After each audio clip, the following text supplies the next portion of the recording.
मोदी जी तो सिर्फ जो है उद्योगपतियों के लिए काम कर रहे हैं, उनको जनता से कोई लेना देना नहीं है। भारतीय जनता पार्टी गलत कह रही है कि जो है मुसलमान बाहर ना निकले, कहीं दंगा ना हो जाए। दंगा क्यों होगा? उन्माद में आ जाए तो कुछ शब्द बोल दें तो उससे मामला बिगड़ जाए। मैं रोटी के सवाल की बात करता हूँ, मैं रोजगार की सवाल की बात करता हूँ, कारखाने कितने लगे मैं इसकी बात करता हूँ, मैं किसान की सवाल की बात करता हूँ। देश की सेना पुलिस जेल अदालत किसी जाति धर्म की नहीं है, किसी जाति धर्म की सेना पुलिस जेल, संविधान किसी जाति धर्म का नहीं है, ये संविधान सबका है। देश की सेना पुलिस जेल अदालत सबकी है। ये राम मंदिर निर्माण किसी जो है राजनीतिक दल से संबंधित नहीं है। ये भाजपा वाले राजनीतिक दल से संबंधित रख रहे हैं इसको। नमस्कार दोस्तों, राम मंदिर के उद्घाटन में सिर्फ 6 दिन बचे हैं। जिस तरह से राम मंदिर का बहुत जोरों शोरों तैयारियां चल रही हैं, आपको क्या लग रहा है कि इससे 2024 के चुनाव पर फर्क पड़ेगा? मोदी जी फर्क डालने के लिए संतों के, शंकराचार्यों के विचार के विपरीत 22 तारीख को प्राण प्रतिष्ठा का कार्यक्रम में, उद्घाटन समारोह में वो शामिल हो रहे हैं। बल्कि ये कहा जाए कि वही उद्घाटन करेंगे, वही प्राण प्रतिष्ठा करेंगे।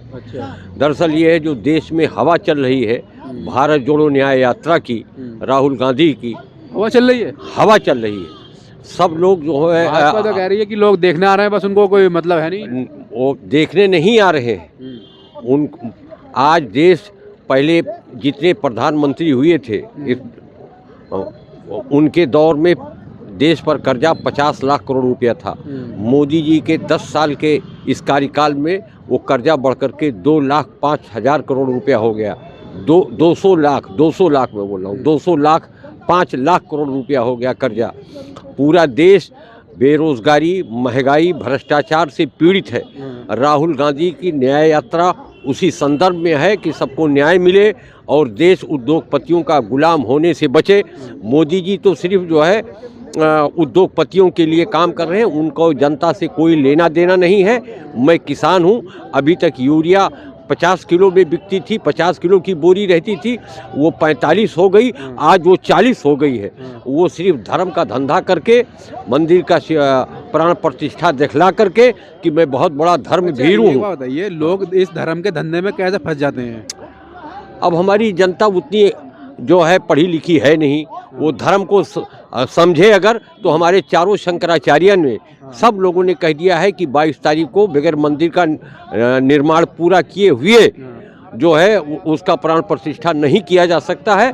तो जब चारों शंकराचार्य जो है की बात जो है जनता नहीं मान रही है तो और क्या बताएं, इससे बड़ा दुर्भाग्यपूर्ण और बात क्या होगी कि मुसलमानों को 17 जनवरी से लेकर 25 जनवरी तक ट्रेनों का, बसों का, इनका सफ़र नहीं करना चाहिए, दंगा हो सकता है।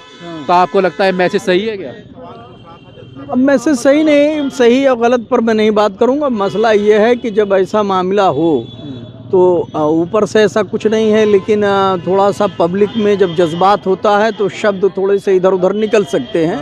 इसलिए एहतियात करने की ज़रूरत होती है। ऐसी जगह पर ज़रूरी है कि आप एहतियात करिए। कुछ ऐसे जगहों पर न जाए। भाई कुछ लड़के होते हैं जो उन्माद में आ जाएं तो कुछ शब्द बोल दें तो उससे मामला बिगड़ जाए। इससे बेहतर है कि आप अपने घर पे रहें या जहाँ पर भी। जब देश के अंदर इतना बड़ा खुशी का माहौल है कि मतलब बताया जा रहा है कि 500 साल बाद में राम मंदिर बन रहा है, राम जी विराजमान हो रहे हैं, तो इस खुशी के माहौल में सिर्फ मुसलमानों को क्यों डराया जा रहा है? नहीं, डराया और नहीं जा रहा है। ऐसा नहीं है कि कोई डरा रहा है, डराने वाली बात नहीं है। बस आदमी व्हाट्सएप और उस पर लिख रहा होगा कि भाई आप एहतियात करिए, आप बाहर ना निकलिए, एहतियात करिए। एहतियात भी ज़रूरी होता है कहीं कहीं, है ना। ऊपर के लेवल पे नहीं होता, लेकिन नीचे के लेवल पर कुछ लोग होते हैं, उन्मादी होते हैं, वो जज्बात में कुछ उल्टा सीधा बोल जाते हैं। तो इससे बेहतर है कि आप वहाँ नहीं रहेंगे तो ऐसा कुछ सुनेंगे नहीं आप। 2024 के चुनाव हैं, इसमें किन मुद्दों पर जनता वोट करेगी? देखिए, देश में जो मुद्दा होता है, मुद्दा लीडर जनरेट करता है। मुद्दा अपने आप से जनरेट नहीं होता। आप भी तो लीडर हैं, आप बताइए कौन सा मुद्दा जनरेट किया आपने? मैं रोटी के सवाल की बात करता हूँ, मैं रोजगार की सवाल की बात करता हूँ, कारखाने कितने लगे मैं इसकी बात करता हूँ, मैं किसान की सवाल की बात करता हूँ। मैं 80 करोड़ लोग इस देश में सरकारी राशन पर जिंदा हैं, ये शर्म की बात है। मैं इस पर सवाल करता हूँ। ये हमारे सवाल है। हमारे लिए हर इंसान को रोटी चाहिए, कपड़ा चाहिए, मकान चाहिए, चाहे वो मंदिर में रहता हो, चाहे मस्जिद में रहता हो, चाहे फुटपाथ पर रहता हो, चाहे घर में रहता हो, चाहे बाहर रहता हो, आसमान में रहता हो। भूख सबको लगती कि नहीं लगती है? अगर मजदूर एक कपड़ा नहीं बनाएगा तो हम आप इस ठंड में रह सकते हैं जिंदा? तो इस देश को सजाने और संवारने में किसकी भूमिका है? किसकी भूमिका है? मजदूर की भूमिका है। हमको अनाज देने ये बात कहने में अच्छी लगती है, लेकिन चाचा सुनिए, ये ऐसे ऐसे नेता जो हैं बहुत आते हैं जमीन से उठ कर कि नहीं, भूख सबको लगती है। सुनिए मेरी बात, भूख लगती है ना। वो आप ये याली बात रैली के दौरान करना, लेकिन एक बात बताइए, जो नेता कहते हैं गरीबी को उठा कि मैं बहुत गरीब हूँ, गरीबों की लड़ाई लड़ूंगा, लेकिन खुद तो फॉर्च्यूनर में चल जाते हैं, महलों में रहने लगते हैं, जनता वही है आज भी 70 साल में। देखिए ये तो सही है, ये सही है कि लोग फॉर्च्यूनर में चले जाते हैं, विधायक संसद बन जाते हैं तो भूल जाते हैं, ये तो सही बात है। लेकिन लड़ाई सबका गरीबों का ही होता है। लड़ाई दुनिया में मात्र दो धाराओं की है, एक आस्था जाति और धर्म की, दूसरी तरफ मजदूरों और किसानों की। एक तरफ मजदूर किसानों की लड़ाई है, न्याय की लड़ाई है, लोगों की आवश्यकताओं की पूर्ति करने की लड़ाई है, और दूसरी तरफ जाति और धर्म की लड़ाई है, जिसके लिए जो वरीयता समझ में आता है वो कर रहा है। तो भारतीय जनता पार्टी जाति और धर्म को वरीयता देती है, वो उस पर काम कर रही है। और जिसको मजदूरों किसानों पर वरीयता देना काम करना, उस पर काम करेगा, उस पर लड़ाई लड़ेगा। अच्छा, जिस तरह देश के अंदर राम मंदिर का माहौल चल रहा है इस टाइम, और मुसलमानों से अपील करी जा रही है कि मुसलमान घर में रहें 17 जनवरी से लेकर 25 जनवरी तक, तो आपको नहीं लगता कि मुसलमानों को ही क्यों घर में रहना जाए कि उनको व्हाट्सएप पे मैसेज चलना है? नहीं, ये तो बहुत दुर्भाग्य की बात है। इस तरीके की बात नहीं होनी चाहिए। ये दंगे हो सकते हैं अगर आप जाएंगे नहीं तो। ये इस तरीके का अगर कोई माहौल बना रहा है, इसका मतलब वो देश में फसाद पैदा करना चाहता है। वो देश में फसाद पैदा, ये संविधान देश की सेना पुलिस जेल अदालत किसी जाति धर्म की नहीं है, किसी जाति धर्म की सेना पुलिस जेल, संविधान किसी जाति धर्म का नहीं है।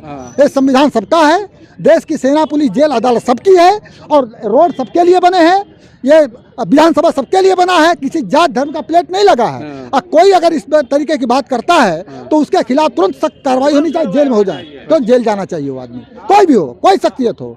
लेकिन इस देश का दुर्भाग्य है कि यहाँ पर इससे अच्छी न्याय प्रणाली, इससे अच्छा न्याय तो मैं सबसे गिरा हुआ देश पाकिस्तान करता है। पाकिस्तान में प्रधानमंत्री को जेल जाना पड़ा, जाना पड़ा, वहाँ के राष्ट्रपति को जेल। न्यायपालिका पाकिस्तान से भी गई गुजरी है, बिल्कुल गैर गुजरी है। कहने में क्या शर्म है, क्या गुरेज है? किस प्रधानमंत्री को सजा मिली है बताइए? किस राष्ट्रपति को सजा मिली है? किस घोटालेबाज को सजा मिली है बताइए? किसको मिली है बताइए? गरीब अगर रोटी की चोरी कर ले उसको जेल, उसको फांसी की सजा। और यहाँ साला पूरा देश लूट ले रहे हैं, पूरा देश लूट ले रहे हैं, उनको कोई दिक्कत नहीं। इसलिए साथियों, ये मीडिया पक्षपात कर रही है। मीडिया में जो अमीर मीडिया है वो अमीरों के साथ, और जो गरीब मीडिया है वो गरीबों के साथ। जो अमीर मीडिया है, आप जो इंटरव्यू लेने आए हैं, ये कोई जी न्यूज वाला, आज तक वाला, बड़े बड़े चैनल वाले कोई नहीं आएगा यहाँ। वहाँ सिर्फ बड़े बड़े जाकर दिखाएंगे कि अंबानी आ रहे हैं, अडानी आ रहे हैं, फिल्म स्टार वाले आ रहे हैं, फलाना आ रहा है, ढिमका आ रहे हैं, लेकिन गरीबों के सवाल कोई उठाने वाला नहीं है। और उठाएगा तो गरीब मीडिया, और गरीब मीडिया भी जेल के अंदर जाने वाली है कम समय के अंदर, 2024 का चुनाव जीतने के बाद।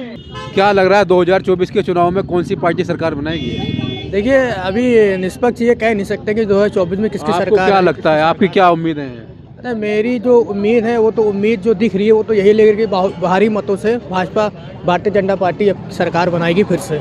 अच्छा जी, तो जैसे मुद्दे हैं ये राम मंदिर का और राहुल गांधी की भारत जोड़ो न्याय यात्रा का, तो इसमें किसको ज़्यादा जन समर्थन मिल रहा है? जन समर्थन की देखिए जो बात है ना, कि जनता पे निर्भर करती है। अच्छा। और जैसे देखा जाए तो राम मंदिर का जो निर्माण हो रहा है वो भी एक अच्छी बात है, और राहुल गांधी जो न्याय यात्रा निकाले वो भी अच्छी बात है। ये तो जनता पे निर्भर करता है ना, जनता किसका साथ देगी किसका साथ नहीं देगी, वो तो 24 के इलेक्शन में पता चलेगा। मंदिर निर्माण अच्छी बात होती है, ये तो सबके लिए है, हर हिंदुओं के लिए होती है। हम लोग हिंदू हैं, हम लोग हिंदू की बात करते हैं। जहाँ पर ये बात रह गई कि राम मंदिर निर्माण किसी जो है राजनीतिक दल से संबंधित नहीं है, ये भाजपा वाले राजनीतिक दल से संबंधित रख रहे हैं इसको। इस पर हम लोग विरोध कर रहे हैं, और विरोध करने का मतलब नहीं हुआ कि कोई जनता वहाँ पर नहीं, सबकी जो है भगवान सबके हैं। हम लोग जाने को समाजवादी कांग्रेस वालों के नहीं है क्या? सबके हैं वो। अच्छा, जाया कौन नहीं? कल कांग्रेस वाले गए थे। अच्छा, आज हमारे अजय राज जी गए थे, अध्यक्ष जी, प्रदेश जी अविनाश पांडे जी गए थे। ऐसा नहीं है, सबके लिए ये चीज़ होता है। लेकिन ये जो चिट्ठी भेजी जा रही है, क्या मोदी की शादी है जो चिट्ठी भेजी जा रही है?